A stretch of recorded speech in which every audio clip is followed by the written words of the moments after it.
We begin tonight in Republican Congressman Glenn Grothman's district, which covers a lot of your neighborhoods from Fond du Lac, Adela Beach, Oshkosh, Neenah, Menasha, Butamore, Waupun, and right here in Fox Crossing, just to name a few. Grothman was just at the U.S.-Mexico border, and we're talking to him about the crisis at the border.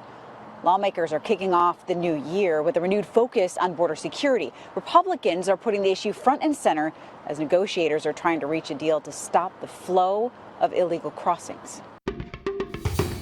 More than 300,000 immigrant encounters were recorded at the Eagle Pass, Texas border crossing in December alone. Republican leaders went to the U.S.-Mexico border this week to bring more attention to the issue, including Wisconsin Republican Congressman Glenn Grothman. I got a chance to sit down with him today to discuss this hot-button political issue. What would you say was the most shocking thing you saw while you were there? I think the most shocking thing was we were in a room and we were told a week ago there were over 300 unaccompanied minors without their parents in that room being processed. I think that's somewhat shocking.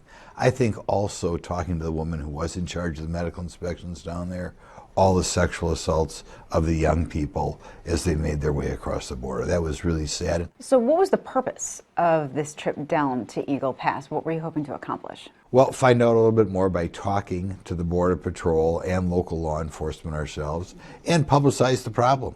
You know, this is going to, as far as I can tell, end the United States that we grew up in. What needs to happen? Well, first of all, we have to return to the stay in Mexico policy. Under Donald Trump, he wasn't allowing these people in. He's saying, you stay in Mexico. Well, we wait for having an asylum hearing.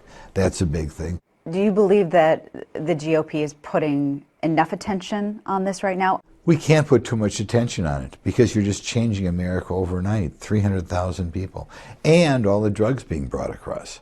Do you think that we're putting in more attention when it comes to illegal immigration at the border than we are what's happening in Ukraine and what's happening with Hamas? We should be putting more focus on illegal immigration because that's the end of the United States.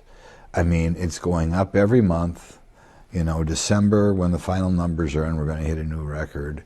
And it affects America more directly than those other things. But is that sending the wrong message to the world that we're just going to protect what's right in front of us and not worry about the world as a whole and the future of those global powers? I always feel domestic issues are more important than foreign policy issues. Recently, there was some legislation that was trying to get passed. It was like some $100 billion to protect the border, to help support Ukraine, to help the war with Hamas. And it stalled in Congress. Nothing happened. Why is that?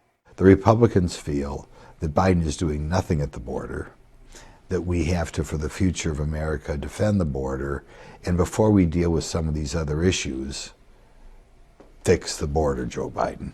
It's not rocket science. When Trump left, we were under 10,000 people a month. Now we're over 300,000 people a month. He can do that whenever he wants, but we want to see that border closed. Some Republicans are threatening to shut down the federal government unless there are more actions taken to stem the flow of illegal migrants at the southern border.